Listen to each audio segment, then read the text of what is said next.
Alors avant d'ouvrir la séance du conseil, je vous propose qu'on se lève pour faire une minute de silence en mémoire du docteur Zosiva. Donc merci de vous lever.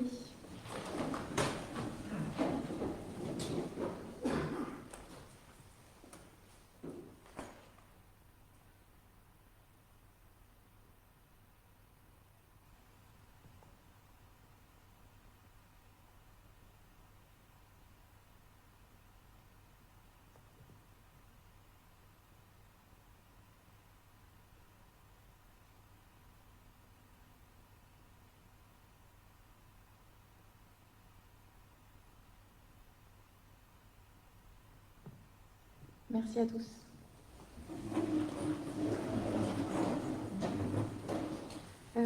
Alors on va désigner une secrétaire de séance qui est toute désignée déjà, c'est Florence Alloin, si elle est d'accord.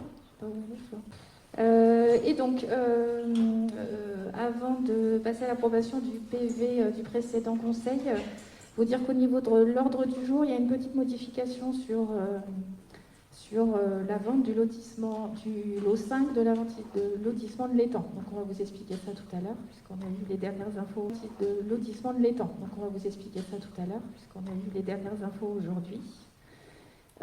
Sur l'approbation du PV du dernier conseil, est-ce que quelqu'un avait des remarques? Non, c'est bon. D'accord, merci à tous. Bon. D'accord, merci à tous. Pour la première délibération, c'est sur l'appel à manifestation d'intérêt Cœur de Bourg, Cœur de Ville du Conseil départemental. Donc en fait, le Conseil départemental lance un appel à manifestation d'intérêt. Donc c'est pas un appel à projet, c'est avant l'appel à projet. Cœur de Bourg, c'est avant l'appel à projet.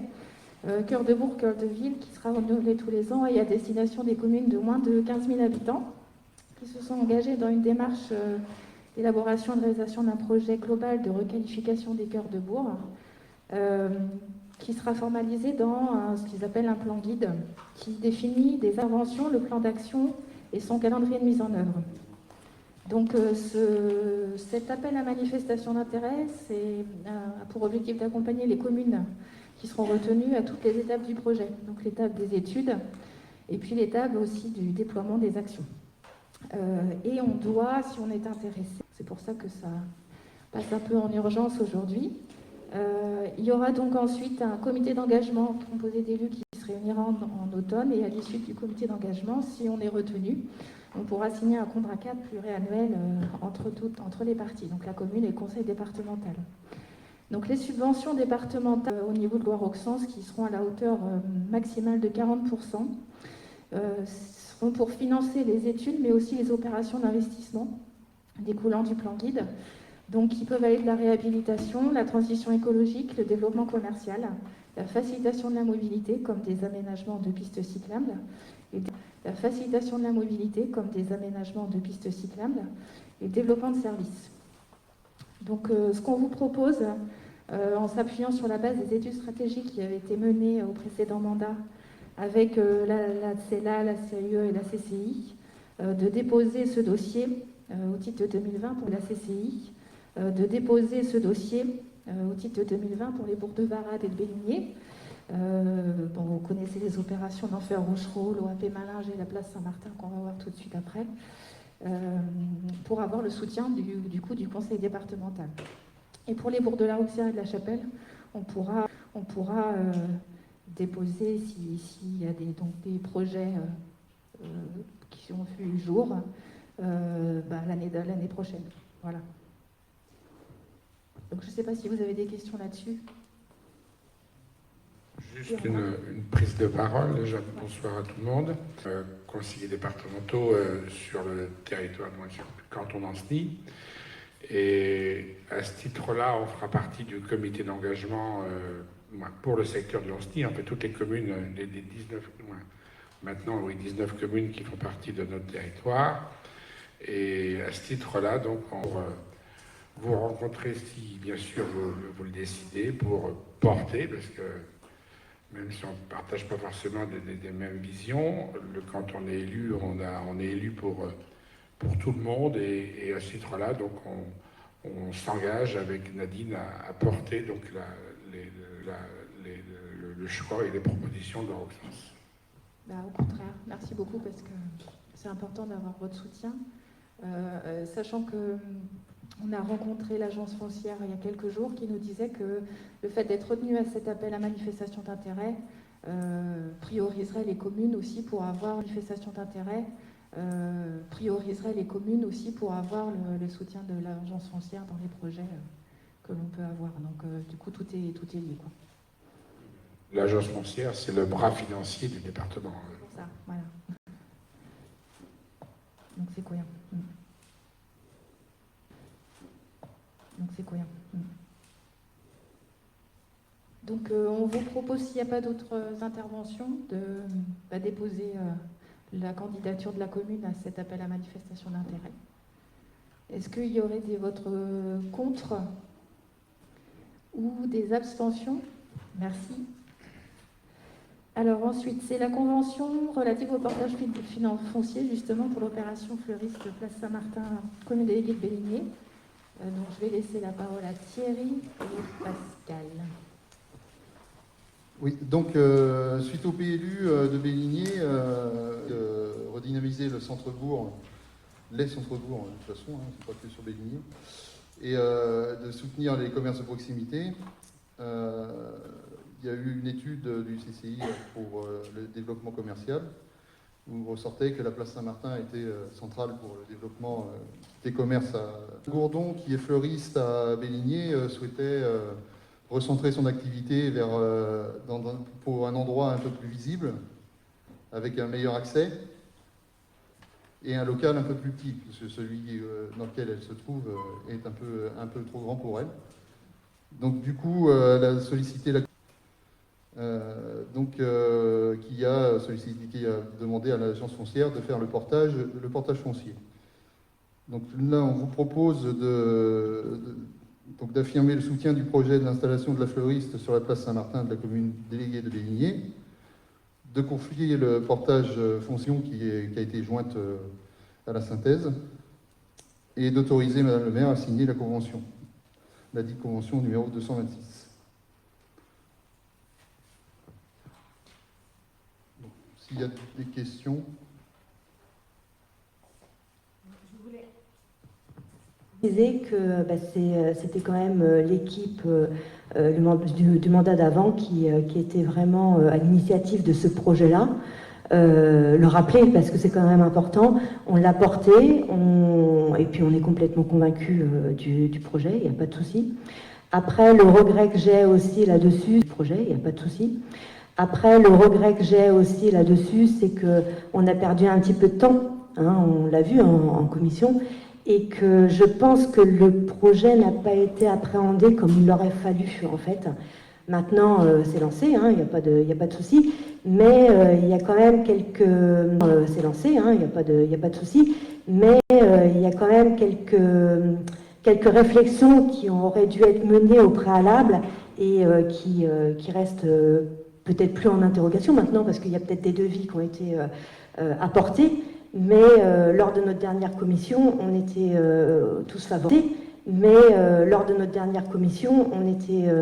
tous favorables. Il n'y a pas de souci, mais on avait quand même quelques interrogations sur les coûts qui étaient relatifs aux travaux et qui restaient à la charge de la commune et ceux qui étaient réellement à la charge de Madame. C'est la réflexion que j'avais. En fait, pour le retard, il y avait une situation qui a été réglée, où il y avait une problématique avec Madame Gourdon et sa propriétaire. Donc on voulait régler avant pour ne pas mettre en difficulté le projet.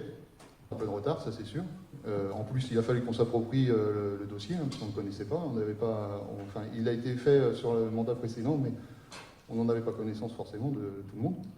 Donc il a fallu l'appréhender aussi un peu. Et puis pour ce qui est des coûts, il y a eu une étude qui avait été faite, puisque l'agence foncière avait déjà des coûts qui étaient... c'est en cours via la commission aménagement du territoire qui est en train de travailler sur les devis et sur... Mais on est d'accord, on a donné une réponse, un accord de principe mais on ne connaît pas forcément le coût en fait qui va être on connaît pas forcément le coût en fait qui va être supporté par la commune aujourd'hui. On est bien d'accord? Sur les travaux, tu veux dire?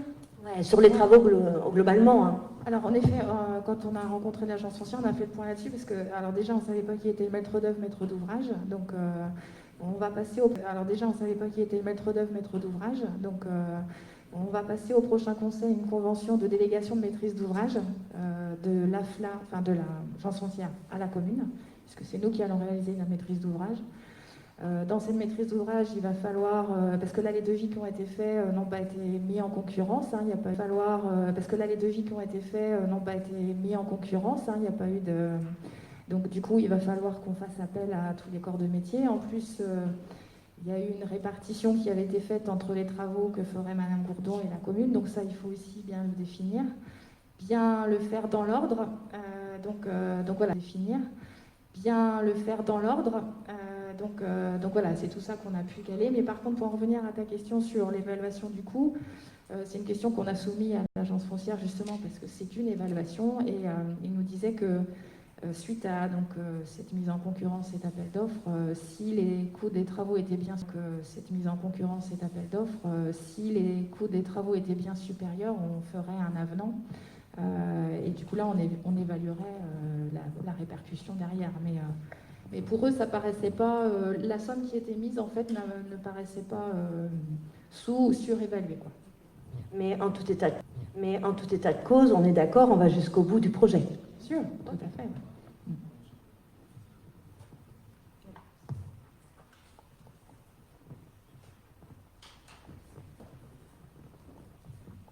Est-ce qu'il y avait d'autres questions? Alors, les 6 ans. Il n'y aura pas de frais pour la commune puisque les loyers que paiera Madame Gourdon couvriront les frais de l'agence foncière. Donc en fait, c'est au bout des 6 ans, et comme au bout des 6 ans, ce que souhaite Madame Gourdon, c'est acheter, il n'y aura pas de frais pour la commune. Travaux qui sont à la charge de la commune, qui n'ont pas été estimés au préalable en fait. Travaux de sécurisation, etc., ouais, en fait, de mise aux normes. Oui, tout à fait. C'est pour ça que quand on dit que c'est issu que le travail avait été fait au mandat précédent, sur la partie portage du bâtiment, mais sur la partie travaux, il y a voilà, ça paraissait pas, enfin pour l'agence foncière, on va pas arriver à un coût de 2 fois plus, quoi. Donc ça vaudra pas un avenant probablement, mais par contre à la fin du portage, si c'est pas 40 000 euros mais 60 000 euros, et bien là du coup il faudra rembourser l'agence foncière sur cette base-là. Est-ce qu'il y avait d'autres questions ou... C'était peut-être de préciser aussi le fait que si les travaux n'étaient pas finis, et je ne pense pas qu'ils seront finis avant février 2021, qu'on propose quand même un autre local à Julie qui pourra éventuellement produire. Et aussi, ça a été vu avec elle. Ouais. Oui, parce que bon, le temps de faire l'appel d'offres, déposer les autorisations, etc., très clairement, faire les travaux, février, ça risque d'arriver vite, quoi. Donc il y a eu une autre solution de trouver. Alors s'il n'y a pas d'autres remarques, on va passer au vote. Est-ce qu'il y a des votes contre ou des abstentions? Merci. Alors on va passer à la participation citoyenne avec Sophie sur suivre la nomination des membres du Conseil de participation citoyenne. Du coup, bonsoir à tous. La création du Conseil, elle a été validée en juillet dernier. On vous demande une modification de cette composition pour passer de 5 élus au lieu de 4, pour pas toutes les communes comme ça seront bien représentées dans les élus. Et donc moi je serai en animation de présidence du Conseil, mais pas en termes dans les ateliers ou dans la Constitution. Je ne ferai pas partie de la représentation de toutes les communes. Donc on vous demande de modifier la composition du Conseil, pour passer de 5 élus au lieu de 4. Il y a des remarques?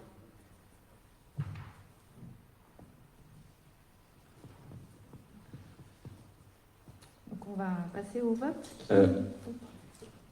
Juste une petite intervention. Ouais. Juste une petite intervention. Ouais.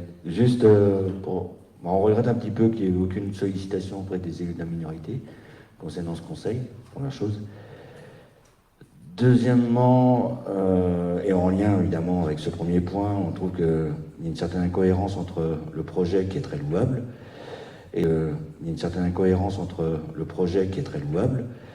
et la pratique, puisque déjà dès le départ, vous excluez les représentants de la minorité, alors que c'est un projet qui doit inclure tout le monde au niveau de la commune. J'avais la question pourquoi l'augmentation du nombre d'élus. Mais j'ai vu qu'il y avait la réponse. Juste également faire préciser peut-être la définition de la participation citoyenne, parce que vous aviez évoqué aussi au début de votre mandat la création de commissions élargies,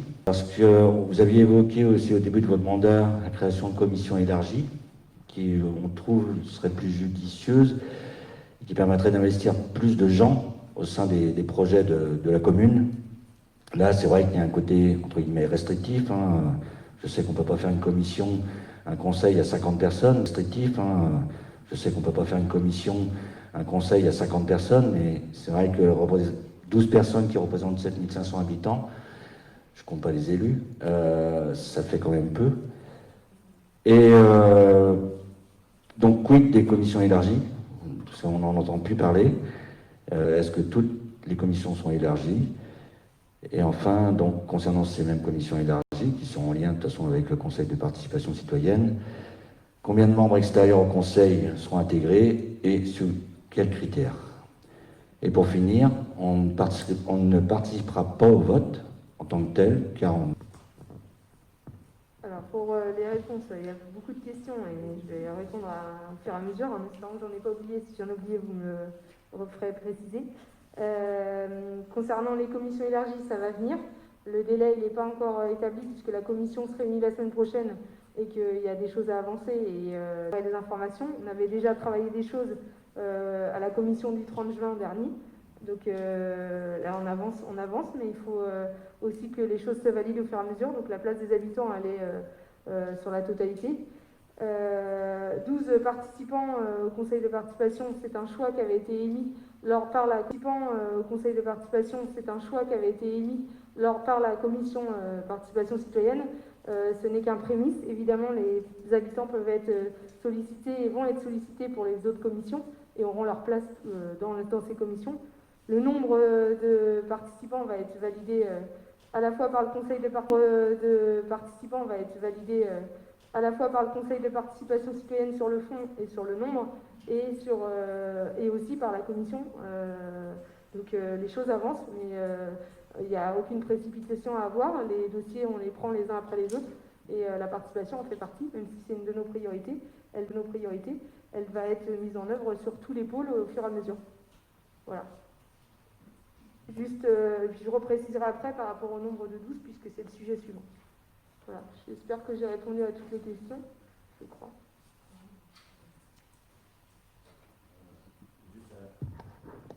Voilà.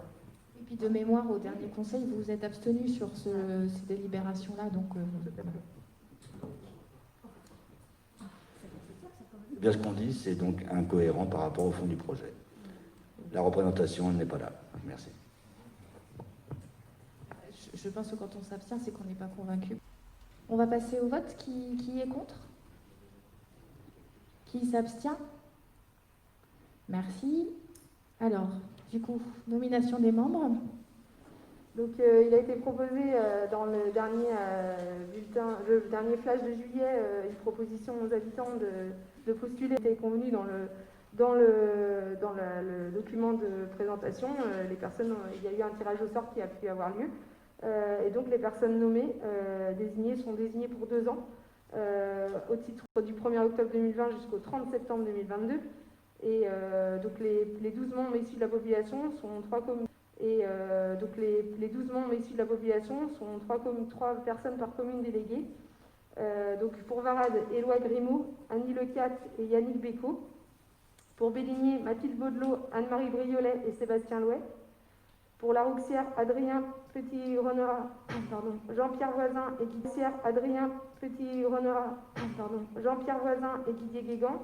Pour La Chapelle-Saint-Sauveur, Isabelle Chevet, Fabienne Ringard et Jean-François de Rancourt.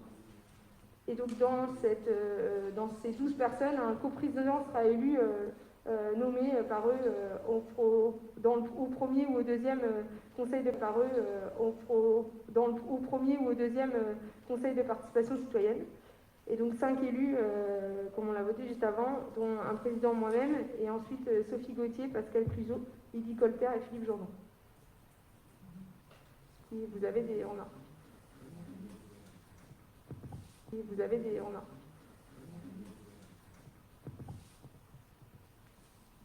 Et je remercie tous les habitants qui se sont mobilisés et qui ont participé à cette, en tout cas, à la volonté de vouloir participer. Alors, ce qu'on peut dire, c'est que du coup, on a fait un tirage au sort puisqu'il y avait plus de volontaires que de places. Mais l'idée, c'est l'idée, c'est ce qu'on disait tout à l'heure, c'est justement les faire proposer de participer à toutes les autres instances qu'on va mettre en place, commission élargie ou conseil consultatif de territoire. Le CPC, en fait, c'est un peu la veille sur la participation citoyenne sur tout Loire-Auxances, et donc y compris les autres instances que l'on va mettre en place. C'est un rôle très particulier qu'on a vu la dernière fois. Donc, juste pour finir, la désignation s'est faite par tirage au sort, c'est sûr. D'accord, merci. Et oui, combien de candidatures au bout du compte? 20 candidatures. D'accord. C'est déjà pas mal sur une période estivale et sur la totalité de la population, des habitants, il y en a très peu qui ont répondu présent, quoi. Bah, c'est déjà favorable d'avoir 20 personnes sur un premier conseil de participation et à peine 2 mois de sollicitation sur une période estivale, c'est plutôt favorable. Répondu à la question, quelle est votre définition de la participation citoyenne? C'est tout à l'heure. C'est la question qui a été posée par Yann. C'est large la définition de la participation citoyenne.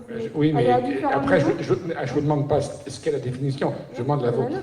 Et bien, du coup, la nôtre, elle est à différents niveaux, c'est ce que j'expliquais tout à l'heure.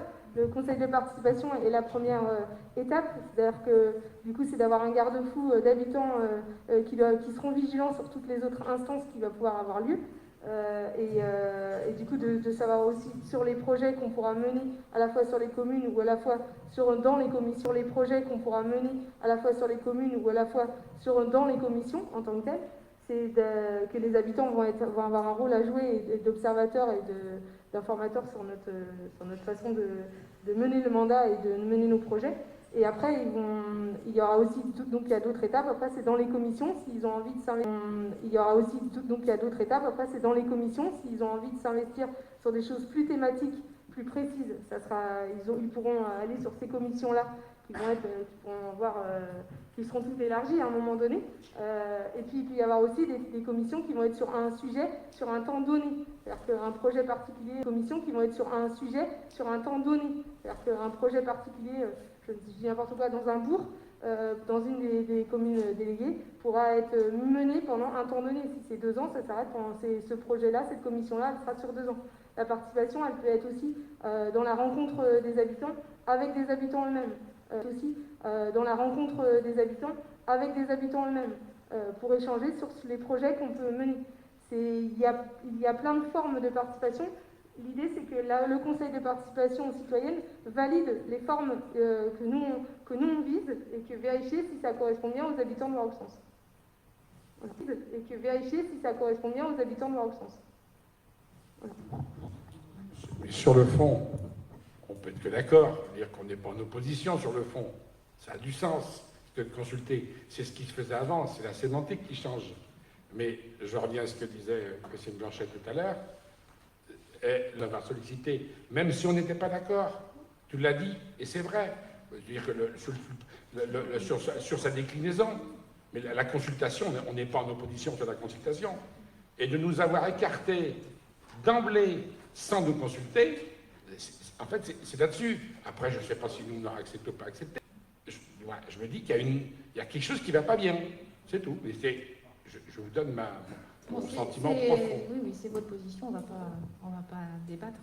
On On a va dit- pas débattre, on va pas débattre, Non, mais mais, je- mais débattre le sujet quand même là-dessus. Non, mais- Là-dessus, quand tu dis... Je me suis n'êtes- déjà quand- exprimée tout à l'heure, Claude, c'est Non, pour mais- ça que je te dis ça. Non, mais quand vous n'êtes pas d'accord, eh ben, donc on vous écarte derrière. Non, mais quand même. Non, mais du coup, c'est... Ah ben enfin, moi, moi je comprends pas les démarches. Ce que je veux te dire, c'est que c'est votre position que je comprends pas pour le coup, parce que du coup, quand on ne vote pas et que derrière on ne comprend pas pourquoi on n'a pas été sollicité, enfin, du coup, La sollicitation, elle a quand même eu lieu à un moment donné, et donc la commission du 30 juin, c'est une commission participation citoyenne et communication, où Yann a tout à fait sa Oui, place. oui. Donc à Je- cette je date-là, vais- voilà. Là, on est plus sur de l'argument, mais on est sur de l'argutie. Après, c'est comme ça, et puis on entend, puis c'est vous qui êtes à la majorité, et puis c'est ainsi, mais je ne Vraiment, je reviens. répondrai pas. Ce choix-là, il a été fait par délibération le 30 juin à la commission. Donc voilà. Moi, ce qui me gêne, en fait, c'est dans la sémantique aussi, hein, c'est qu'on a des... Enfin, j'ai retenu deux termes du propos, c'est contrôle et information. Eh ben, ça me fait peur. Bah, c'est ce qu'elle disait, hein. Excuse-moi. Le raccourci est quand même très... Bah, c'est tes propos, hein, c'est pas les miens. c'est la participation citoyenne, c'est associer les habitants aux décisions qui les concernent. Bah, je préfère. Donc ça va de Plutôt l'information... que du contrôle à l'information. Ça va de l'information à la co-construction, à la co-conception. Point. Je préfère. Voilà. Le terme. Bon. Est-ce qu'il y a d'autres interventions? Ou est-ce qu'on peut passer au vote? On y va. Donc, qui s'oppose? Qui s'abstient? Nous, on avait dit qu'on ne voterait pas parce qu'en fait, on n'a pas été concerté. Donc, vous êtes contre ou vous êtes... Ah, d'accord. C'est encore mieux. Au moins, c'est clair. Donc, on va passer au dossier important avec la remise gracieuse de loyers commerciaux pendant la crise sanitaire. Thierry? Donc, on a fait une enquête auprès des commerçants qui ont un bail avec la commune et auprès des autres aussi, mais plus particulièrement auprès des commerçants qui ont un bail avec la commune. Donc, le but, c'était de savoir un peu l'impact qu'avait eu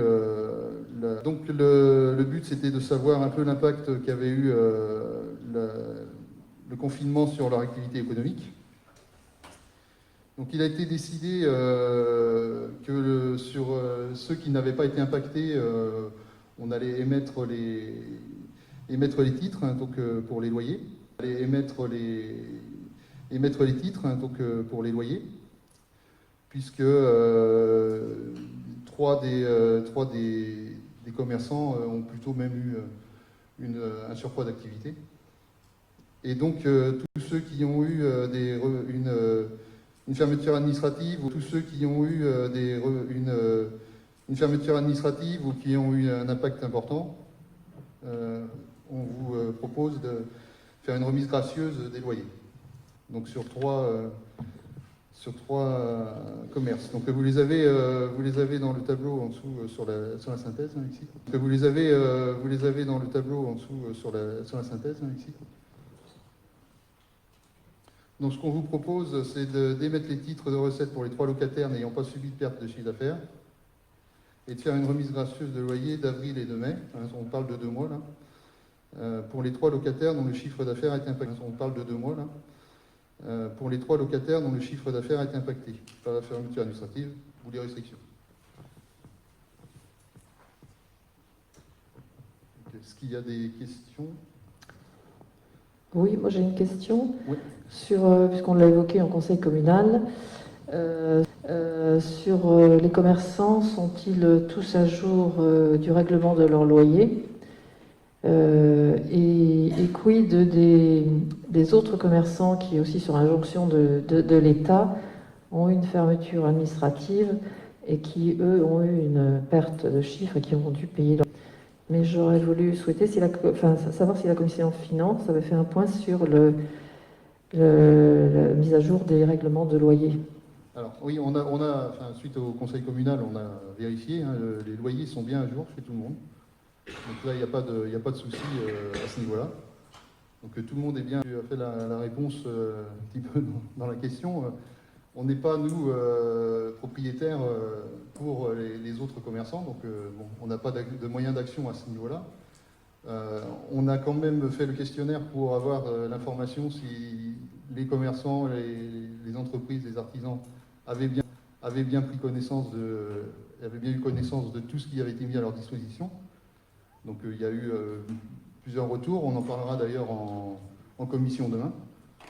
Donc voilà, mais nous on n'a pas des moyens d'action sur les loyers pour le privé. Après on a très peu de moyens sur les loyers pour le privé. Après on a très peu de moyens d'action sur le parc privé. On s'était posé la question en effet de l'attribution de subventions au même niveau, si tu veux, et comme on n'a pas la compétence développement économique, on ne peut pas le faire. Par contre, ce que disait Thierry, c'est d'identifier en effet les trous dans la raquette avec toutes les. Ce que disait Thierry, c'est d'identifier en effet les trous dans la raquette avec toutes les possibilités, fonds de solidarité, fonds de résilience, les prêts à la trésorerie, via le questionnaire pour pouvoir faire remonter à ceux qui ont la compétence développement éco. Les entreprises ou les artisans commerçants qui sont en difficulté. Après, il y a eu le chômage partiel, il y a eu plusieurs dispositifs. Donc là, l'idée, c'était de savoir s'ils avaient actionné tous ces dispositifs-là.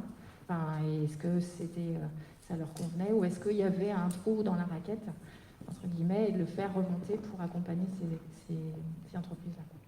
Non, mais j'entends bien. Et puis, de toute façon, oui, il y a eu des reports de charges. C'est humain. Ça a été très difficile pour certains. Et donc, quand il y a 2 poids, 2 mesures, je veux dire, le commerçant ou l'artisan, lui, il ne va pas chercher à savoir pourquoi, qui, comment. Mais en tout cas, je pense que la représentation économique, enfin, et tous ces éléments-là doivent être la compas et d'essayer de travailler sur ce sujet équitablement. Voilà. En l'occurrence, c'est plutôt la région, en fait, ou l'État, parce que la compas, c'est les zones artisanales. Alors, on sait combien les commerces sont sur la dynamique. Après, on le dit, et le fait de l'acter par des éléments comme ça, des remises, je trouve ça très bien et que je salue l'initiative. Donc, on votera donc cette délibération.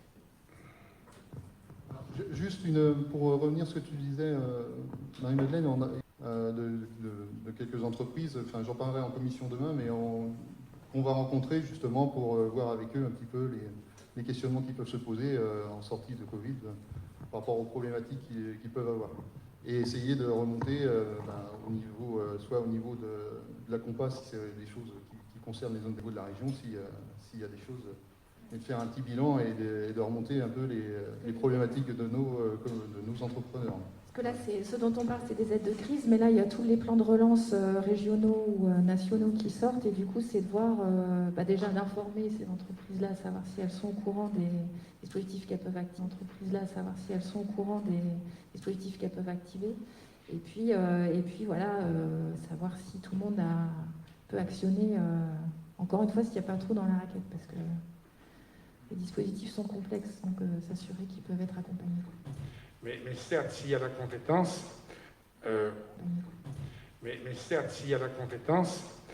je pense qu'il faut qu'on regarde ça d'un peu plus haut, parce que si on regarde que la compétence, c'est insuffisant. Et dans nos centres-bourgs, et particulièrement dans nos zones rurales, si les collectivités ne sont pas offensives dans le soutien au commerce, ça ne marchera pas. Donc, au-delà de ça, je crois que c'est important. Et dans nos politiques publiques, on doit être en soutien. On ne doit pas s'appuyer sur le droit, en fait. C'est la cohérence, parce que le territoire de chez nous, il est ce qu'il est. Et une même commune de l'autre côté du département. Et qu'on maintiendra une population que s'il y a du service. Voilà, c'est pour ça que je tiens. Et je rappelle quand même que, juste pour l'anecdote, et pas pour ceux qui étaient élus, parce qu'ils le savent, mais pour ceux qui n'étaient pas élus, qui ne le savent peut-être pas, que le bar ami qui était en difficulté, c'est bien parce que la collectivité, à un moment, s'est emparée du dossier, que le bar ami existe à mais l'époque. La compétence commerce, elle est partagée entre la commune et la compas. Voilà, donc ça, non, mais je veux dire qu'on n'est pas allé chercher forcément dire. Non, mais c'est qu'on pouvait le faire là. C'est ça. Donc moi, ce que je voulais dire, c'est qu'il faut être offensif si on veut garder du commerce. Alors, est-ce qu'il y a d'autres remarques ou est-ce que... Eh bien, c'est parti. Donc, qui est contre? Ou qui s'abstient? Merci. Alors, on continue sur les impacts du Covid avec Sébastien sur les spectacles annulés. Bonsoir. C'est bon, ça fonctionne. Bonsoir à tous. Bonsoir. C'est bon, ça fonctionne. Bonsoir à tous. Donc en raison de la crise sanitaire liée au Covid-19, toute la fin de la saison culturelle 2019-2020 est annulée, comme vous savez. Deux compagnies qui étaient programmées ont demandé un paiement solidaire dû au coût de la session. Vous avez le détail dans la note de synthèse. La commission animation du territoire, qui était réunie le 22 juin 2020, propose d'indemniser ces deux compagnies de façon équivalente. Le versement de ces indemnisations pourra être pris sur le budget culture.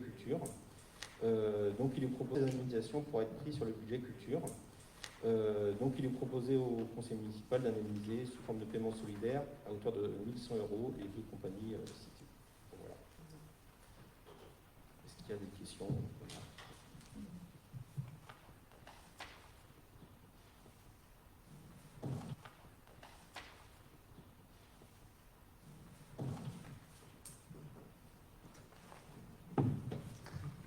Pas de questions, donc on peut passer au vote. Qui est contre? Qui s'abstient? Merci. Alors, un dossier de gestion patrimoniale qui concerne le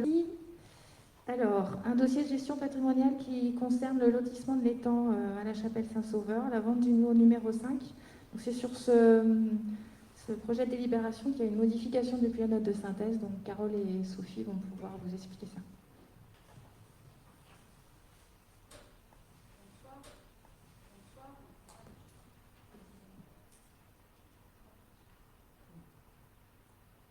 Pardon, bonsoir. Donc, la délibération porte sur donc, la proposition qui a été faite par un habitant, M. Rich, de l'étang dit le perchage. Alors, une négociation avait été ouverte avec ce monsieur, puisque dans un premier courrier, il proposait d'acquérir le lot numéro 5 pour un montant de 29 300 €. La commission aménagement, sachant que je vous rappelle que le conseil municipal, le prix de ce premier lot, enfin de ce lot numéro 5, pardon, à 36 000 €, avec la possibilité d'une remise commerciale, d'un geste commercial de 4 000 € pour le premier acquéreur, quel que soit le lot concerné. La commission aménagement, qui s'est réunie le 30 juillet 2020, a proposé pour la somme de 30 500 €, c'est-à-dire 34 500 € moins la remise de 4 000 € qui correspondait à la remise pour le premier acquéreur du premier lot vendu dans ce lotissement, ou bien, s'il souhaitait maintenir son prix à 29 500, de s'engager à d'acquérir pour 30 500 €, c'est-à-dire 34 000. Il manque un zéro dans la délib page 7. 34 500 € moins 4 000 €, le lot numéro 5. C'est là où il y a ce monsieur, seulement quand elle aura la garantie qu'un permis de construire aura été déposé et que l'aménagement, les travaux auront été achevés. C'est la raison pour laquelle il est proposé dans cette délibération de soumettre la remise à haut versement selon une modalité en deux versements que peut-être Sophie, tu veux préciser. Oui, du coup, les dernières demandes ont été celles-ci. En fait, la remise qui sera effectuée, ce sera bien un versement par la commune à M. Rich lorsqu'il aura payé la totalité de la taxe d'aménagement, sur la présentation d'un justificatif et sous réserve justement que ce remboursement soit fait si aucune construction n'a été réalisée dans le délai de la durée de validité du permis de construire. Voilà. Dans le délai de la durée de validité du permis de construire. Voilà. De mon côté, je me réjouis qu'on puisse enfin avoir un lot de vendus sur ce lotissement de l'étang et qui permettra peut-être à d'autres acquéreurs d'avoir envie de s'installer dans ce secteur. C'est un lotissement qu'on avait inauguré en début de mandat précédent, en 2014. Donc, en effet, je rejoins Sophie. Alors, c'est vrai qu'on a fait une négociation, mais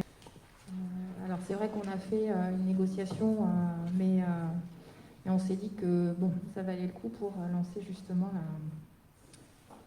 ce lotissement-là. C'est une discussion qu'on a eue en commission aménagement aussi. Est-ce qu'il y avait des questions sur ce dossier-là? On va passer au vote. Qui est contre? Qui s'abstient? Merci. Dossier divers soumis à vote. On a plusieurs délibérations sur des décisions modificatives des différents budgets. Donc, c'est Jean qui vous présente ces dossiers-là.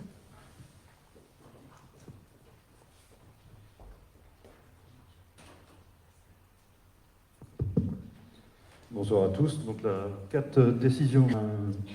Un changement entre la section de fonctionnement et la section d'investissement. En l'occurrence, il est proposé au conseil municipal d'adopter la décision modificative qui suit, c'est-à-dire que vous avez une subvention de 1 200 € qui correspondait à l'acquisition de la balayeuse, et donc le deuxième ligne concerne donc les PUP, qui sont donc le projet urbain de partenarial. Donc ce sont des sommes qui sont provisionnées pour des aménagements futurs concernant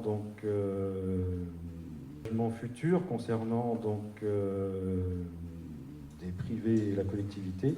Et ces sommes-là n'avaient pas été mises au budget. Et donc les 30 300 là correspondent donc effectivement à une affectation par rapport au budget. Et puis donc ensuite on a des reprises, des régularisations d'avance forfaitaires que vous avez au tableau. Donc on vous demande d'approuver ces changements d'écriture. Est-ce qu'il y a des questions sur cette DM?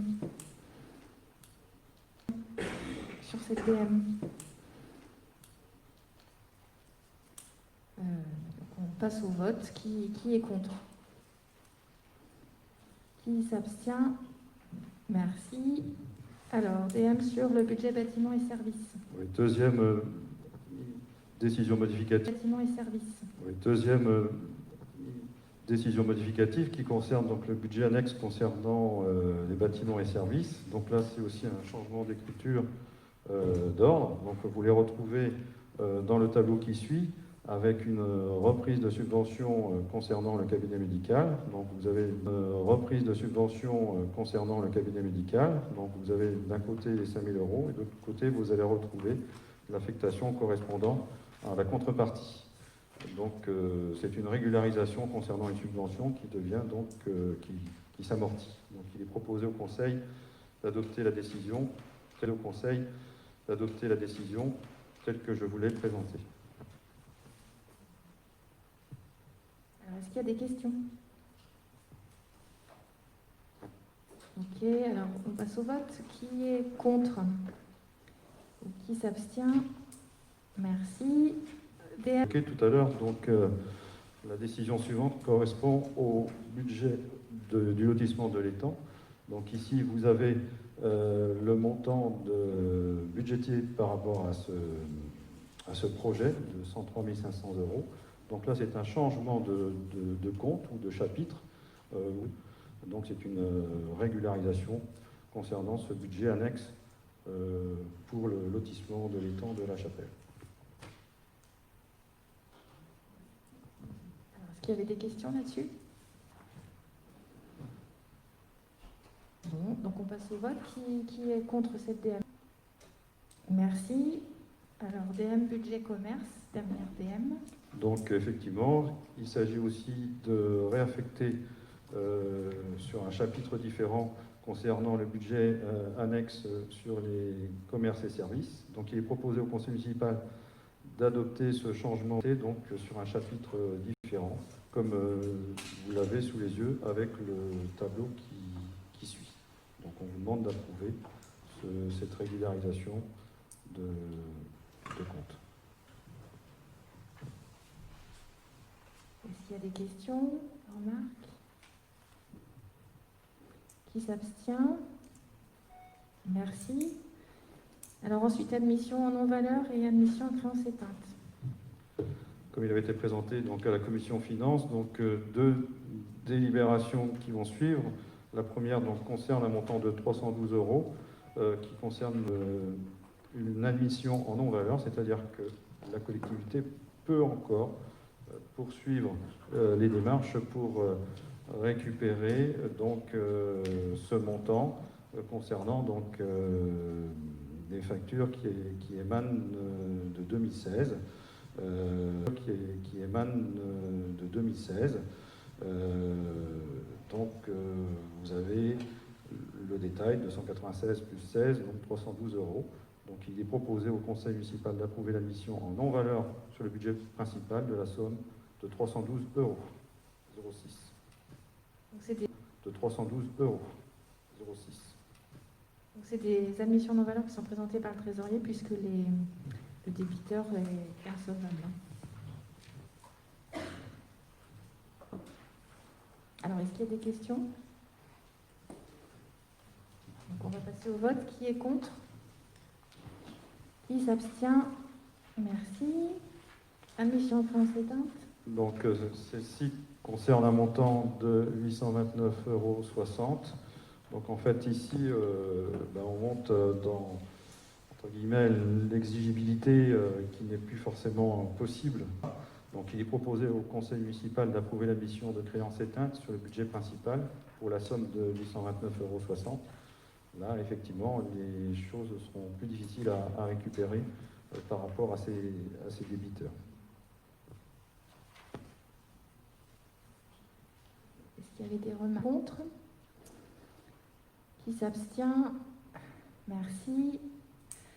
Alors ensuite, une délibération sur les ventes de vitrines réfrigérées et commerce de Béligné. Donc peut-être que Pascal va pouvoir expliquer de quoi il en retourne. Oui, alors bonjour. Il s'agissait donc de deux vitrines réfrigérées qui restaient en instance dans les locaux de l'ancienne charcuterie de Béligné et sur lesquelles un acquéreur s'est proposé. Donc voilà, après estimation par les services techniques, ces deux vitrines réfrigérées ont par les services techniques. Ces deux vitrines réfrigérées ont été estimées à 1 000 €. Donc il est proposé au conseil de fixer ce prix de vente de manière à ce que la vente puisse se réaliser.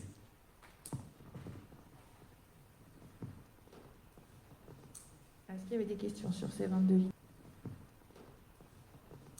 Est-ce qu'il y avait des questions sur ces 22 vitrines?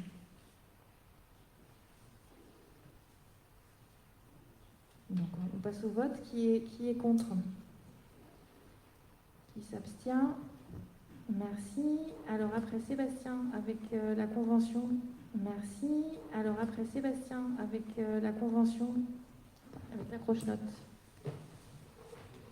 Oui, donc la commune met à disposition de l'association Accroche-Note, c'est l'école de musique de Vaux-Sens, des locaux dédiés et mutualisés pour la pratique de son activité. Donc il convient de rédiger une convention mise à disposition et donc il est proposé au conseil municipal d'autoriser Madame le maire à signer la convention qui est précisée après dans la note de synthèse. Toutes les conventions. Voilà. Toutes les conventions. Voilà, je ne sais pas s'il y a des questions, des remarques. En fait, c'est une convention pour régulariser l'existant. Oui, c'est ça. C'est pour permettre de savoir qui utilise quoi. Alors, est-ce qu'il y avait des questions sur cette convention? Donc, on va passer au vote. Qui est contre? Qui s'abstient? Merci. Alors ensuite, on a plusieurs dossiers de gestion patrimoniale que Carole va présenter avec les adjoints de territoire. Le premier, donc, c'est la vente à la compa. Oui. Alors, de deux lots, en fait, exactement, 2 terrains cadastrés. Donc, il s'agit là de proposer au conseil municipal de valider le prix de vente à la compa de ces 2 lots, donc de ces 2 parcelles cadastrées, donc ZV 281 et ZV 100. Sont les anciens, pour le ZV 100, les anciens ateliers de Bellinier qui ont été démolis en 2016. Alors, il y a eu une navette entre le conseil municipal et la compa depuis quelques temps. La compa depuis quelques temps. Une première proposition de prix avait été faite donc en novembre 2019, dans la précédente mandature. La compa a souhaité retravailler ses prix d'achat. Et en fait, la logique qui prévaut d'achat, et en fait, la logique qui prévaut à l'échelle de la compa pour racheter des terrains dans le cadre du développement des zones artisanales, c'est de les racheter au prix auquel la collectivité les avait elle-même acquis. Ce qui fait que un petit travail d'historique a été mené. Et le ZV 281 avait été acquis pour 15 francs. Et donc, ça correspond aux 2,29 € qui sont proposés dans la délibération. Comme on elle a été donc de 4199 m², correspond à un prix de rachat par la compa de 10 965,71 €. Donc, il est proposé au conseil municipal de valider ce prix de vente de ces 2... Savoir, parce que je ne me souviens plus, combien le terrain avait été vendu à Sébastien? Eh bien, ça a été, le dispositif a été manifestement d'aligner les prix par la compa. J'ai posé la question à mon responsable de service. Vous êtes sûr qu'on l'a vendu La manière dont les prix avaient été fixés, que j'ai posé à mon responsable de service, au responsable du service aménagement. Et voilà, il m'a dit que les prix avaient été alignés. Mais je peux tout à fait, d'ici la prochaine commission aménagement, je me souviens plus, Moi, c'est un dossier que je ne connaissais pas. Mais ça serait quand même intéressant qu'on soit... Moi, c'est un dossier que je ne connaissais pas. Mais ça serait quand même intéressant qu'on soit vraiment... Enfin, si on est aligné, il n'y a pas de souci. Mais il ne faudrait pas qu'il y ait un décalage vis-à-vis du commerçant. C'est-à-dire que c'est la compa, de toute façon, là, qui a fixé de manière communautaire une règle du jeu pour le rachat de ces parcelles, une règle du jeu pour le rachat de ces parcelles. Et oui, mais au préalable, la compa n'était pas intervenue pour la vente du terrain de Sébastien. Donc on avait libre cours, en fait, en termes de fonctionnement, en termes de tarification. Alors, je ne sais pas, je pose la question, mais il faut être cohérent par rapport au prix auquel on a vendu le terrain à Sébastien. La seule réponse que je peux vous apporter dans le cadre de ce conseil municipal, c'est que je n'ai pas eu de réponse, j'ai pas de réponse à vous fournir dans l'immédiat, mais que c'est un dossier qui pourra être rediscuté et retravaillé. Est-ce que c'est pas trop tôt alors pour délibérer là-dessus? Je vais juste redire, c'est que c'est une règle de fonctionnement qui a été établie par la compa et c'est une décision communautaire auquel on nous demande de souscrire. Disons que sur une des 2 parcelles, on a le prix historique et sur l'autre, il y a eu un alignement, quoi. Donc il n'y a pas... Parce qu'on n'a pas retrouvé le prix. En cohérence. C'est ce que c'est. Non, on n'a pas retrouvé le prix. Voilà. C'est la réponse que j'ai obtenue, qui peut être affinée. Dans tous les cas, la procédure par la compa, c'est d'aligner sur la parcelle qui n'est pas loin, qui est juste... Celle d'à côté. Qui est celle d'à côté, donc c'est pas non plus... C'est assez cohérent, quoi.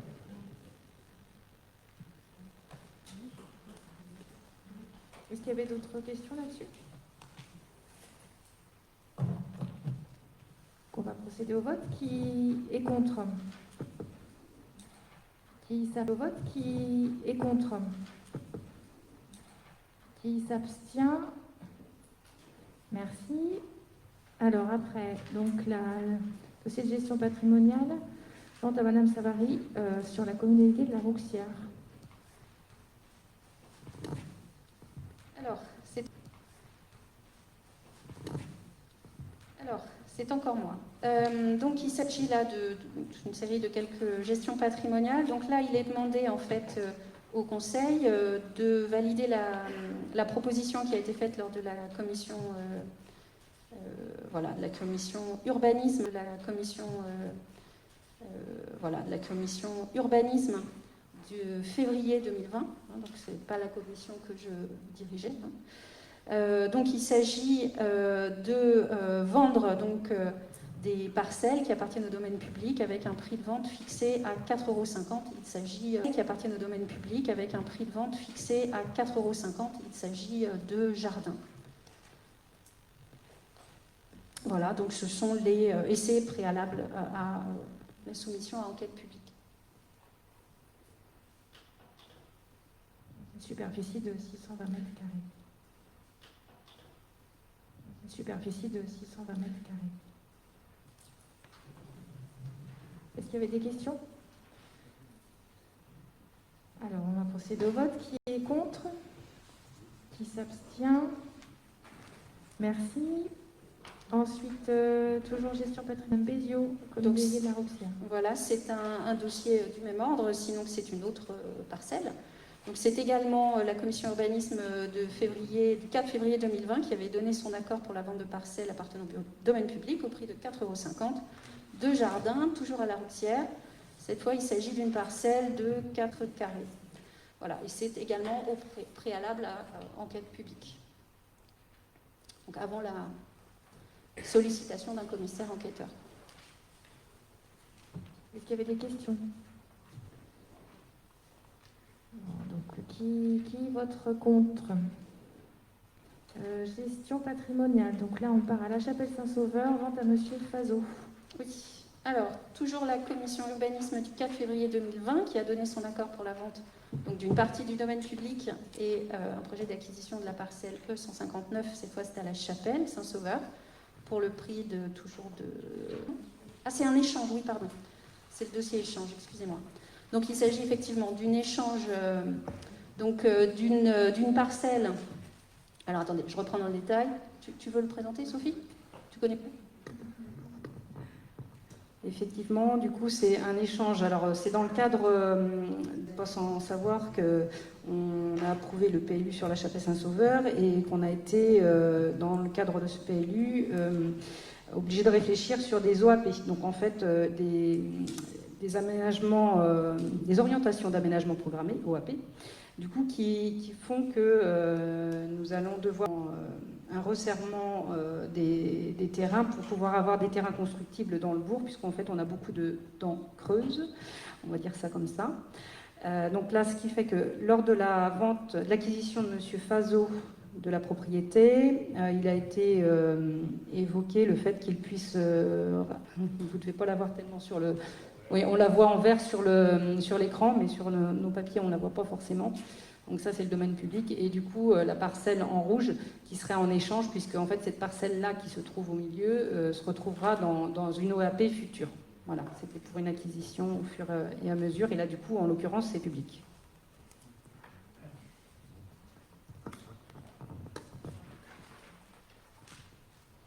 Est-ce qu'il y avait des questions sur ce dossier?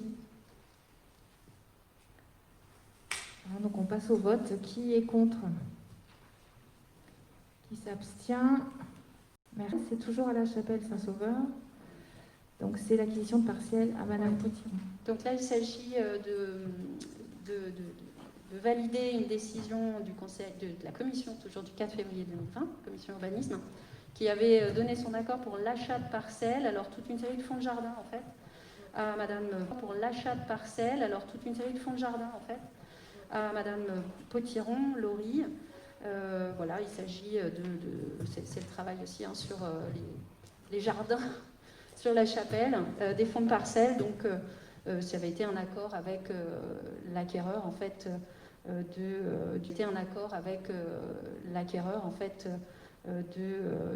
d'un lot sur la chapelle. Donc, il s'agit là d'acheter 329 mètres carrés au prix de 7 € le mètre carré pour répondre aussi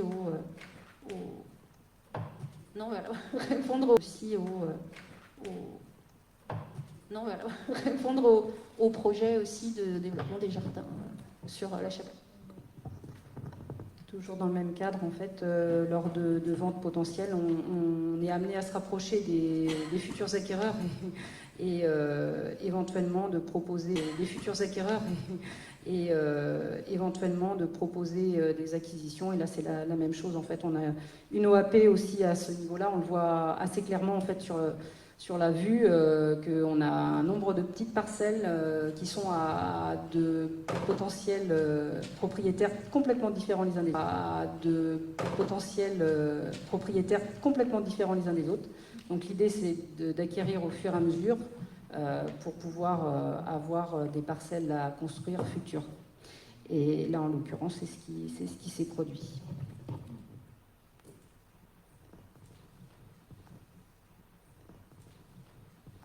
Merci. Est-ce qu'il y a des questions sur ce dossier-là?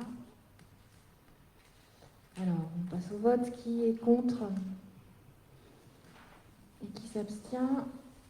Merci beaucoup. Alors ensuite, on a deux conventions avec la Compa concernant les travaux de restauration. Alors il s'agit de deux conventions, la numéro 224 qui sera suivie par la 225. Pour lesquelles on nous demande, la Compa demande une signature des parties concernées avant le 15 septembre. Ces conventions nous ont été transmises vers le 19 août. C'est la raison pour laquelle elles n'ont pas été présentées en commission aménagement. De conventions demandées par la Compa qui a compétence sur la restauration et qui engage des travaux et une planification de travaux pluriannuels concernant la restauration des cours d'eau et de marais.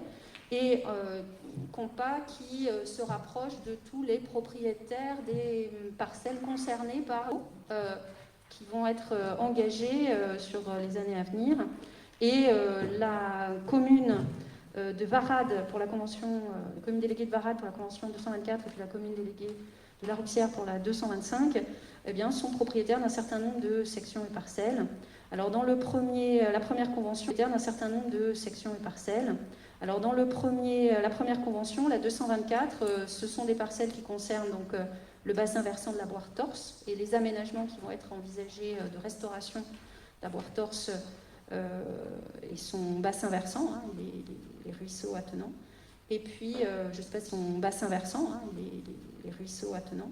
Et puis, je ne sais pas si je parle... Non, je ne vais pas parler tout de suite de la 225, mais enfin, c'est la grille pour La Roussière.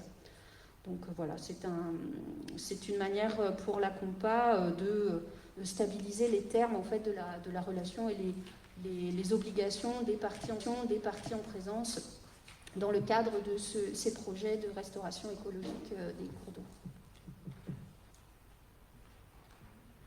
Donc vous avez en article 5 à chaque fois sur les deux conventions les engagements, en l'occurrence de la commune.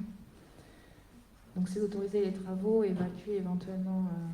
Et c'est une convention qui est pour une durée de 5 ans. Chaque convention est pour une durée de 5 ans, à compter de la signature. Est-ce que vous avez des questions sur la première convention? Est-ce qu'il y a des remarques? On va passer au qui s'abstient. Merci. Donc, même convention, mais pour La Roussière. Donc voilà, la convention 225 est passée avec... il est proposé au conseil municipal donc, de valider la convention 225 avec la Compa, et cette fois au regard des parcelles sises sur les bassins versants de la grille, selon exactement les mêmes termes que la 224.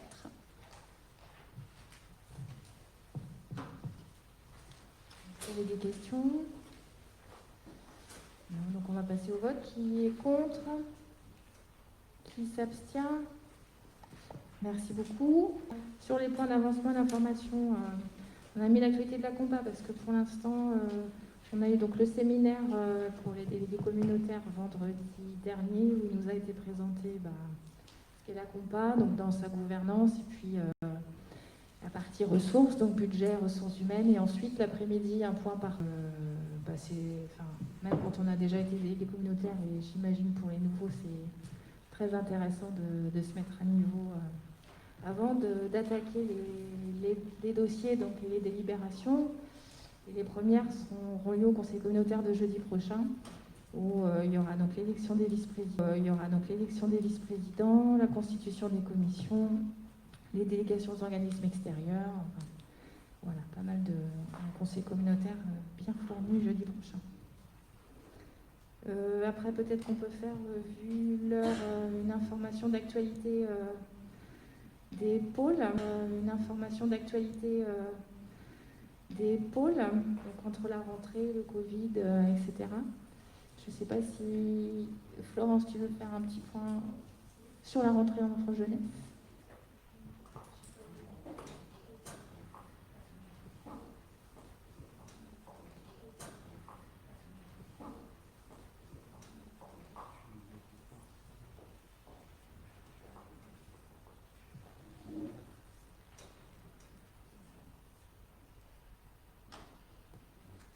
Alors, un point sur la rentrée, surtout sur les effectifs. Hier, voilà, c'était mardi dernier. Et du coup, en 2020, donc l'école maternelle de Varade a accueilli 96 enfants, enfin, le nombre d'inscrits est de 96. Pour l'élémentaire, 184. Et à l'école élémentaire, c'est le contraire, ça a augmenté. À la Rouxière, une baisse également de 4 élèves, donc on est passé de 157 à 153. L'Oiselire de Béligné, une baisse notable, on est passé de 89 à 75. Je tiens à souligner une augmentation importante. Vous vous souvenez, pour ceux qui étaient présents l'année dernière, qu'il y avait une fermeture de classe. Eh bien là, l'école compte plus 10 enfants. Donc on est passé de 41 à 51. En ce qui concerne les 1 à 51. En ce qui concerne les écoles privées, Saint-Jean-de-la-Chapelle, 36 élèves. Saint-Martin de Béligné, 132. Donc Saint-Jean plus 1. Saint-Martin de Béligné, moins 7, plus 1. Saint-Martin de Béligné, moins 7. Et puis pour Varade, cette année, on avait 165 élèves à la rentrée. Voilà. Pour nos services, le nombre d'enfants inscrits au service en 2020, le nombre d'enfants inscrits au service en 2020 est de 592. Donc toute l'équipe a été mobilisée pour pouvoir à la fois gérer les inscriptions et bien sûr préparer l'ensemble de la rentrée. Donc simplement, comme tu le disais, il y a une particularité, c'est la gestion de la crise sanitaire, notamment avec le Covid. Et déjà, ce matin, on a eu 2 agents qui n'ont pas pu se rendre au travail parce qu'il y a une suspicion de Covid. Donc ils vont faire un test et on attend le résultat. Et bien évidemment, en attendant, ça a des structures que on va faire face dans l'urgence là.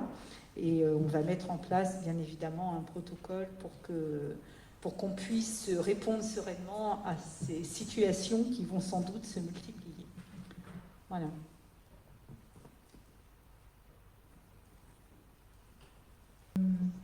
Peut-être dire que du coup, cette situation sanitaire a fait qu'on a annulé pas mal d'événements, donc la semaine dynamique senior, les repas des aînés, évidemment.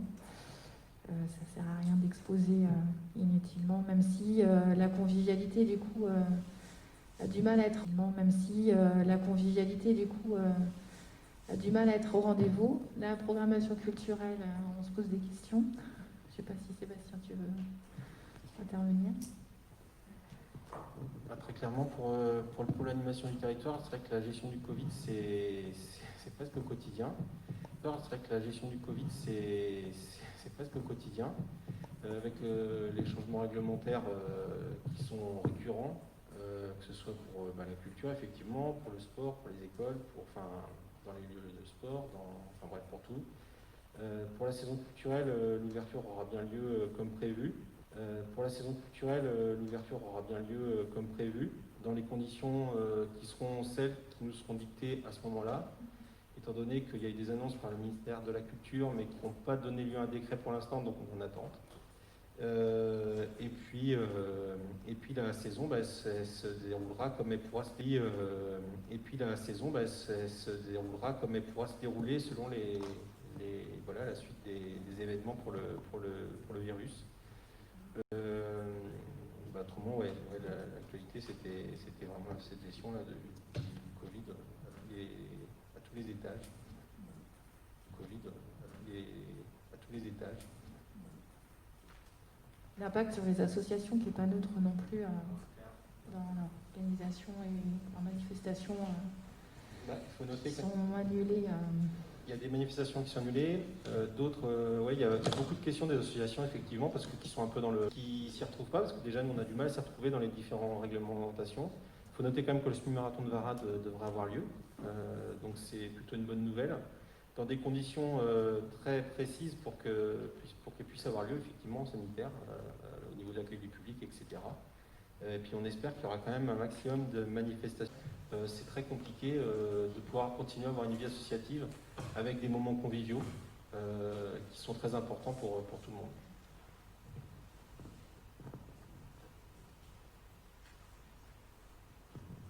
Voilà, est-ce que quelqu'un veut faire part d'actualité ou d'informations?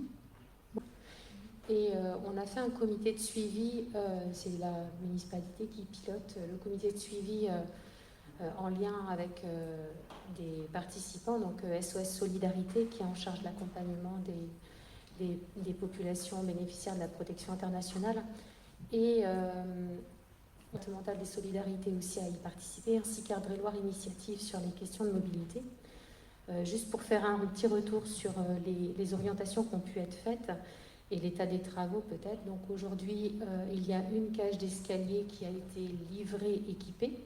Il y a une deuxième cage d'escalier qui a été livrée, équipée. Il y a une deuxième cage d'escalier qui a été livrée et qui est en cours d'équipement. Et la troisième cage d'escalier sera livrée au mois d'octobre. Sur l'été, donc c'est vrai qu'on identifiait quand même l'arrivée des nouvelles populations, donc que ce soit pour les publics dits l'arrivée des nouvelles populations, donc que ce soit pour les publics dits salariés du territoire et les bénéficiaires de la protection internationale. On identifiait l'arrivée avant les vacances, la rentrée. En fait, aujourd'hui, pour vous donner un point de situation, il y a eu 39 familles ménages qui ont été portées en candidature, 13 dossiers pour les personnes fléchées bénéficiaires de la protection internationale et 26, on va dire, sur un critère de salariés, avec une grande mobilisation du pôle pour orienter des candidats qui étaient en attente de logement de transit. Dossier dit pour les BPI, il y a eu 2 visites, on va dire à la fin août, et sur les 26 dossiers fléchés salariés, 8 visites. Le résultat d'aujourd'hui, c'est qu'il y a pour le moment une seule personne qui a emménagé à la résidence. Donc, avec l'État au mois de septembre, et nous avons prévu de rencontrer rapidement SOS Solidarité aussi entre fin septembre, juste après le comité de pilotage.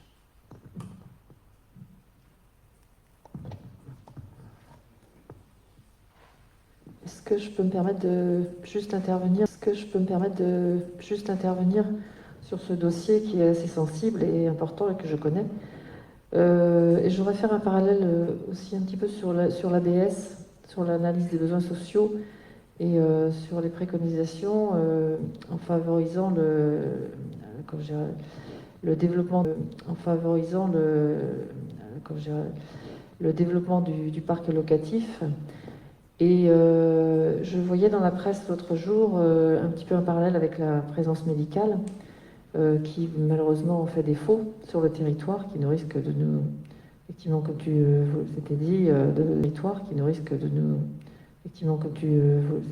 de nous envoyer sur une zone blanche, et où il était dit que la situation risquait de ne pas s'arranger avec l'accueil des réfugiés à Bélunier, dont le suivi médical pourrait aussi poser problème. dont le suivi médical pourrait aussi poser problème. Donc, pour avoir participé à une commission l'autre soir, c'est un élément qui fait défaut à tous les habitants de tous les Loireauxençois.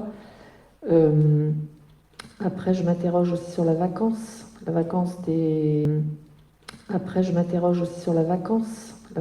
des appartements ou des maisons. Et la problématique de la présence médicale est en lien, apparemment, sur le choix des personnes qui souhaiteraient venir, enfin c'est un frein, des personnes qui souhaiteraient venir, enfin c'est un frein, je veux dire, sur l'arrivée de ces personnes-là. Est-ce que vous pouvez nous en dire davantage et un petit peu aussi sur cette problématique? Sur la question de la difficulté relative aux soins, c'est vrai que quand les personnes sont mobiles à l'hôpital, ou de se déplacer un peu pour trouver un cabinet médical qui est en capacité de recevoir. La situation, c'est que pour le moment, en fait, c'est l'orientation même. Et en fait, on constate que malheureusement, les familles BPI, les ménages BPI, ont beaucoup. Et on a eu très peu de candidats. Quand vous voyez 13 dossiers qui ont été présentés, en fait, on n'est pas au rendez-vous par rapport aux 60 dossiers qui nous avaient été indiqués au premier comité de pilotage avec l'État. Donc, on va réaborder ce point-là avec l'État au comité de pilotage en demandant ce qui était auparavant identifié. Il n'y a pas que la question en fait de la santé qui est aujourd'hui identifiée. On est aussi dans un cas de crise sanitaire, mais également économique au niveau du pays d'Ancenis. Il faut pas. En fait, il faut bien avoir en tête qu'on est sur deux dispositifs qui se sont conjugués. Donc, territoire d'industrie, on était sur des emplois qui étaient non pourvus et qui appelaient du coup, les entreprises appelaient à avoir de nouveaux candidats. Donc, le fait d'avoir des nouvelles personnes qui pouvaient prétendre à des postes non pourvus, ben, c'était une situation. Et ça s'est conjugué avec la situation qui était celle du fait d'avoir attendu pour une typologie publique. Et là, en fait, on se rend compte que les deux sont... la situation n'est pas celle, en fait, qui était fin 2019. Donc, il faut qu'on attende un petit peu de voir aussi comment ça va se positionner. Il est vrai que là, s'ajoute en plus la situation médicale sur notre territoire. Aujourd'hui, dans les candidatures qui ont été proposées, en fait, en tant que BPI, les 13 dossiers... une seule personne a fait état d'un problème concernant le manque de médecins, parce que c'était une personne qui n'était pas mobile avec des enfants. Et finalement, voilà, pour le moment, la situation est celle-ci. Elle est très complexe et dans la convention, la première convention, effectivement, il y avait des points notables sur la mobilité et tout ça. Après, il ne faut pas qu'on mette en avant que ce possible. Il faut aussi se rappeler comment sont logés, enfin, je pense qu'il faut mesurer comment sont logées aujourd'hui ces personnes-là, et si les conditions quand même qui sont assez compliquées sur des villes ne seraient pas plus favorables avec des qualités de vie. Voilà, mais il n'y a pas tout, effectivement, mais de relever le meilleur et essayer de leur... et puis après, aussi aux commissions de trouver des solutions quant aux mobilités et le reste. Alors, en fait, ce n'est pas nous qui instruisons du tout les demandes. C'est SOS Solidarité qui instruit sur la base des orientations qui lui sont faites. Et aujourd'hui, en fait, la base des orientations qui lui sont faites. Et aujourd'hui, en fait, les populations qui sont fléchées, on va dire, délignées, certains, en fait, c'est pour aussi quitter des établissements dans lesquels aujourd'hui ils sont et qui devraient quitter aujourd'hui, mais qui n'ont pas la possibilité de quitter. Ils sont et qui devraient quitter aujourd'hui, mais qui n'ont pas la possibilité de quitter. C'est-à-dire les centres d'accueil des demandeurs d'asile, des mesures d'hébergement à l'hôtel. Voilà. On n'est pas forcément sur des personnes qui sont obligatoirement à la rue. C'est vrai qu'on arrive dans la saison hivernale et bien évidemment, je pense que le comité de pilotage de septembre a tout son intérêt pour envisager une période hivernale un peu plus, on va dire, plus adaptée au regard de la situation qu'on pourrait offrir sur Béligné.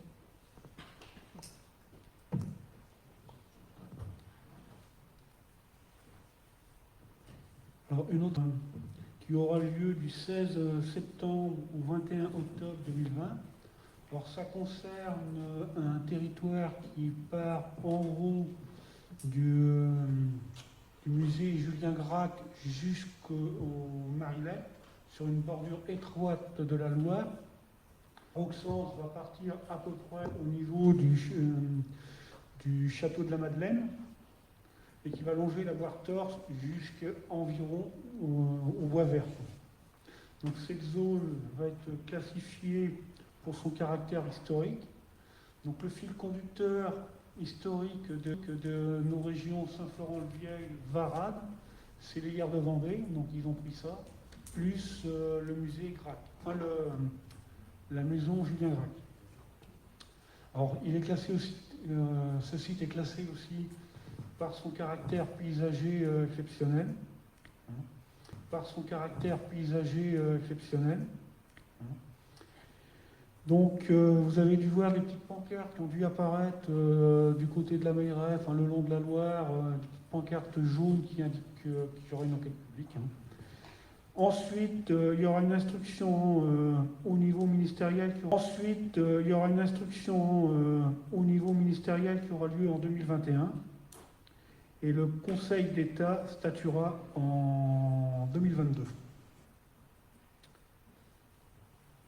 Donc c'est un dossier qui avait été démarré sur la précédente mandature. Yann, tu dois être bien au courant de ce truc-là, je pense. Démarré sur la précédente mandature. Yann, tu dois être bien au courant de ce truc-là, je pense. Ce dossier-là, donc ça continue et ça aboutit. Alors les conséquences pour les habitants dans la zone où c'est situé, elles seront très faibles puisque on est déjà pour la plupart dans une zone agricole humide, inondable. On est déjà pour la plupart dans une zone agricole humide, inondable. On ne peut pas faire grand-chose en construction sur ces zones-là. C'est très compliqué. S'il y avait des maisons à construire, ça rallonge en gros d'un mois l'instruction des permis de construire, puisqu'il faut que ça passe par les architectes de France.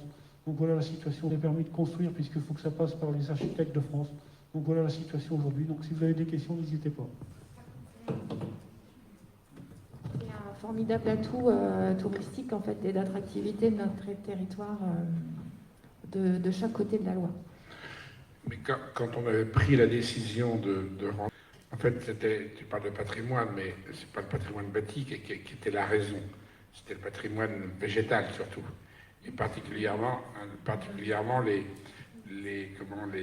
plantations de peupliers, qui en fait à l'époque se faisaient, c'était une époque, parce que c'était les terres humides et le peuplier, le potentiel de terre en herbage sur la vallée.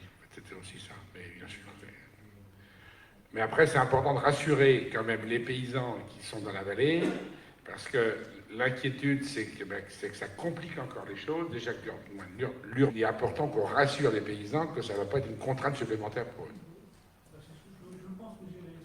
Oui, non, mais on le dit là, mais je pense que c'est important d'être auprès d'eux et de leur rappeler.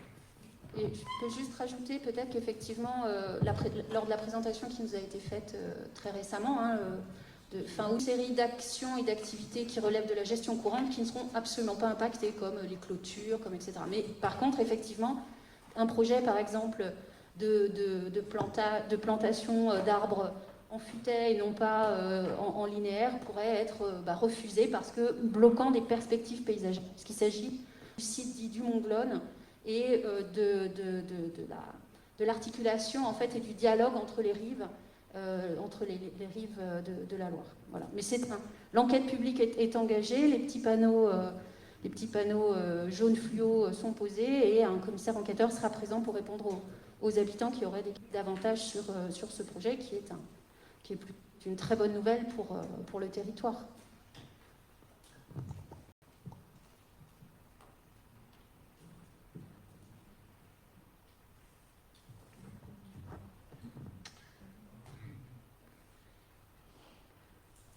Moi, je te laisse Stéphanie sur la première. On a quelques petits points sur la communication. Oui, alors on souhaiterait revenir en fait sur le dernier bulletin et on aimerait qu'une rectification soit faite concernant notamment nos photos. que ces derniers n'ont pas souhaité être pris en photo. Or, il avait été convenu avec Anne-Charlotte qu'elle reprenne, alors pas forcément qu'on fasse une photo, hein, mais qu'elle reprenne dans la photothèque, en fait, nos photos, qui étaient déjà existantes, et qu'elles apparaissent. Donc, c'était pas qu'on ne voulait pas apparaître, mais c'est que, voilà. Et qui plus est, en fait, on espérait qu'il y ait une photo de groupe du Conseil global, en fait, dans laquelle on pourrait être intégré, ce qui n'a pas été le cas. Donc voilà, donc c'était une manière de se dire, bah, si effectivement il y avait cette photo qui était commune, de se dire, bah, si effectivement il y avait cette photo qui était commune, comme un vrai conseil municipal où tous les représentants de ce conseil étaient présents, et ben ça aurait du sens quelque part et ça amènerait quand même une cohésion. Or, on a l'impression que bah, de ce fait-là, il y a encore... Or, on a l'impression que bah, de ce fait-là, il y a encore eu un rejet, en fait, et là, vraiment, bah, c'est un isolement, un écartement, comme on a pu le voir au travers de différentes commissions. Donc, l'idée, c'est ça, c'est qu'il y ait un rectificatif de fait et que ce soit dit que ce n'était ça, c'est qu'il y ait un rectificatif de fait et que ce soit dit que ce n'était pas parce qu'on ne voulait pas se faire prendre en photo ni être présenté à la population qu'il n'y a pas eu de photo. Mais voilà. Enfin, je me permets de répondre, quand je vous ai proposé le soir de l'installation, enfin pas le soir de l'installation puisque vous étiez proposé le soir de l'installation, enfin pas le soir d'installation puisque vous étiez absent, mais l'autre. Oui. C'est pas quelque chose que vous avez dit en fait, où je vous ai proposé. Alors, la problématique de nous prendre tous, c'est les distances avec le Covid, hein, donc ça c'était compliqué. Mais au contraire, ça aurait eu du sens, ça c'est sûr. Donc ça c'était compliqué. Mais au contraire, ça aurait eu du sens, ça c'est sûr. Et l'idée, c'est que vous apparaissiez bien, mais c'est vrai que ce soir-là, vous n'avez pas forcément fait part de ces propositions-là. Donc, mais oui. au contraire, hein, oui, complètement.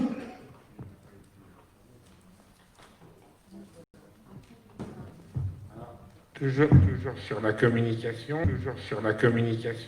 je lis dans le bulletin municipal dernier, à la page 4, sur la méthode, être acteur auprès de la Compa et des autres collectivités avec 5 délégués communautaires. Y aurait-il un délégué qui aurait démissionné? Ça fait référence à notre projet pour lequel et notre liste initiale pour laquelle on a 5 délégués communautaires. Mais est-ce que je sache, le bulletin municipal, c'est un bulletin de la municipalité et écarté. Je ne suis pas acteur auprès de la Compa. Ah non, mais c'est pas du tout ce qu'on voulait dire. Mais sur la page, moi, c'est ce que je dis toujours. Claude, sur la page 4, c'est notre projet de notre liste. Oui, mais après, à ce moment-là, tu ne mets pas 5 délégués communautaires. On est 6, mais je trouve que c'est discriminant et ça me gêne fortement. Parce que après, on peut ne pas partager les mêmes ambitions.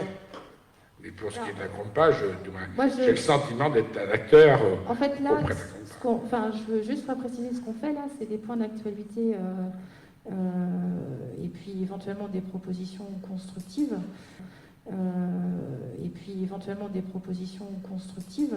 Donc si vous en avez aussi, ce serait bien. Non, mais est-ce que c'est pas une proposition constructive que de dire que de... Non, mais quand même, si c'est une séance publique, elle ne peut pas servir à ça, c'est embêtant. Est-ce que vous avez des points d'actualité à nous faire alors, oui, elle ne peut pas servir à ça, c'est embêtant. Est-ce que vous avez des points d'actualité à nous faire partager? Non, mais des points d'actualité, mais autrement, je fais pas. J'avais deux ou trois autres remarques. Le règlement, je crois qu'on doit voter le règlement intérieur prochainement. Et le souhait, c'est qu'on puisse, je ne sais pas comment c'est organisé, mais qu'il puisse avoir une personne de la minorité présente dans le travail en amont sur ça, c'était une demande. Et puis, je voulais revenir sur un point, il y avait deux autres points, c'était sur... dans l'écho d'Ancenis de la semaine dernière, où vous êtes pris en photo tous les deux, 50 000 € de baisse de baisse d'indemnité. Alors, je trouve ça assez démagogique, parce que, en fait, quel que soit le règlement fait avec la commune nouvelle, avec sa nouvelle instance, de toute façon, les indemnités auraient baissé. Et le rappeler, je trouve Non, que c'est... non, c'est pas le cas, c'est ce que j'ai déjà expliqué. Mais si, parce qu'elles étaient... le plafond, on avait voté le budget... On avait un plafond bien on avait... Il y a ce qu'on a voté et il y a ce sur quoi on avait droit. Oui. Donc ce qu'on a voté est en dessous au budget 2020, Oui. avant les élections, était en dessous à ce sur quoi on avait le droit. Et nous, ce qu'on a voté pour notre mandat à nous, est en dessous de ce qu'on avait voté au budget primaire. Oui, c'est ça. Oui, d'accord. Oui, Je suis d'accord mais avec on ça. aurait pu faire bien plus. Oui, mais Au fait qu'on soit que 33. c'est lié aussi à ça. Non, mais pas du tout. on compare deux situations différentes. Et je rappelle que moi, lorsque j'ai fait, je me suis dit que si on veut comparer des choses le plus objectivement possible, on va chercher une commune qui a vécu le même événement. Donc, ce que j'ai trouvé en Loire-Atlantique, la commune qui ressemble le plus à Loire-Auxence, c'est Chaumaret. Donc, c'est une fusion aux côtés de Machecoul. Et en fait, ils ont 7000 habitants, pendant que nous, on en a 7000. Et en fait, l'indemnité mensuelle à Chaumaret est de 11 100 €, les élus. Ouais, sauf que c'est Je pas... dis que moi, je parle que de la communication. Ouais, mais ça, c'est pas... Ça, c'est de la mauvaise com aussi, parce qu'on n'est pas du tout sur les mêmes nombres d'habitants et sur les mêmes plafonds aussi, hein, et sur le même nombre d'élus. Donc, faut qu'on Si, on a le même nombre d'élus. Et si tu veux, va voir, on est sur le même nombre d'élus. ce qu'on avait mis au budget 2020, mais je dis pas ça, puis moi je suis pas contre les indemnités des élus. Je dis seulement, c'est le côté démagogique que je dénonce, c'est tout mais que c'est ça. pas démagogique, c'est une Alors, réalité. je rappelle que Chaumaret donc, a en indemnité 27 000 € de moins que Loire-Auxence. Donc je le dis pour... Si tu veux. C'est pas si je veux, je le dis parce que... Hein? Ce que tu dis, c'est démago aussi. Pourquoi c'est démagogique? Parce qu'on peut pas... Tu connais pas l'historique, la commune, tu la connais particulièrement, cette commune-là? Non, mais je viens de te dire que c'est une commune nouvelle et quasi dans la même strate que la nôtre. Quasi, ouais. Non, c'est deux communes fusionnées voilà. que la nôtre. Quasi, ouais. Non, c'est deux communes fusionnées. Voilà, c'est pas pareil. Oui, mais... C'est pas si. Non, mais je dis que la comparaison qui est faite sur le journal, elle est faite dans un contexte complètement différent. Et comparer les indemnités aujourd'hui et celles d'hier, on peut dire... Et tu peux comparer... Et comparer les indemnités aujourd'hui et celles d'hier, on peut dire... Et tu peux comparer on peut dire que les indemnités ont baissé, mais on ne dit pas, nous, on a baissé. Nous, on a comparé à ce qu'on avait voté au budget et c'était important de le baisser d'autant, vu la situation budgétaire de notre commune. C'était ça le but. Oui, mais bien sûr. On avait voté plus au budget l'année dernière, il me semble. Oui, mais bien sûr. On avait voté plus au budget l'année dernière. Non, mais qui peut plus peut moins. Voilà, mais donc c'est un fait. Donc les faits, on a le droit de les évoquer quand même. Oui, mais... Bon, est-ce qu'il y avait autre chose? Voilà, oui, j'avais autre chose. Voilà. C'est peut-être la dernière sujet. sujet. Moi, parce que tu peux me couper la parole si tu veux, si le cœur t'en dit. Hein. Alors, les gens du voyage. Je lis qu'en fait, il y a un problème parce que le propriétaire ne veut pas vendre son terrain. Je pense que la question sur les gens du voyage, elle n'est pas sur la question de savoir si le propriétaire il veut vendre ou ne pas vendre. Délibérer là-dessus sur un lieu, pas un lieu identifié au mètre carré, mais un espace. Et derrière, on a aussi des outils pour occuper le terrain. Alors, je voudrais comprendre pourquoi l'histoire du propriétaire vient, alors que c'est bien un choix politique et qu'on a des outils. Vous avez été présenté et on était convaincus que ce terrain-là, les propriétaires étaient vendeurs. Et c'est ce qu'on a passé au conseil communautaire. Ah non, on n'a jamais dit ça. Alors, pas plus tard que la semaine dernière, les élus communautaires étaient étonnés d'apprendre qu'en effet, le propriétaire était plus vendeur, puisque du coup, le mécanisme, c'est l'expropriation derrière. Eh bien, bien sûr. Et jamais on en a parlé de ça, nous, entre nous. Bien sûr, entre élus du précédent derrière. Eh bien, bien sûr. Et jamais on en a parlé de ça, nous, entre nous. Bien sûr, entre élus du précédent mandat. Je m'en souviens pas du tout. Enfin, si je peux me permettre, du coup, moi je trouve ça très intéressant là, les informations que tu donnes, mais je m'interroge juste du coup, je trouve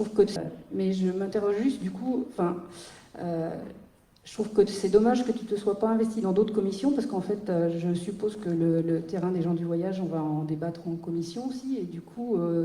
Tu ne fais partie que d'une commission. Donc, j'aurais trouvé intéressant que tu te manifestes dans d'autres commissions pour pouvoir intéressant. Enfin, j'aurais trouvé intéressant que tu te manifestes dans d'autres commissions pour pouvoir débattre des sujets, non pas en conseil, mais en commission auparavant. Parce que le conseil, c'est pas un lieu de débat. Si, c'est un lieu de débat, mais aussi on travaille en commission justement pour évoquer les différents sujets.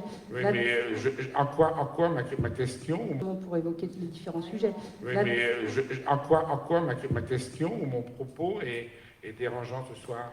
Parce qu'on ne l'a pas encore travaillé non plus en commission, enfin, je sais pas. Ben oui, mais là j'interviens sur une analyse politique des choses, donc je trouve qu'elle est, je sais pas, de ma... Ben oui. Donc je trouve qu'elle est, je sais pas, de ma... Ben oui. Moi, à partir du moment où le... Non, mais moi à partir du moment où on fait un choix politique et puis qu'on décide que le lieu il est celui-ci, eh bien s'il faut l'expropriation, il faut y aller. Donc je chante pas. Et pourquoi? Après, si on peut trouver d'autres solutions, il y a quand même d'autres solutions, mais il faut... l'expropriation, c'est l'ultime recours. Oui. Bon, admettons qu'on puisse faire une négociation, mais le problème, si on va en expropriation...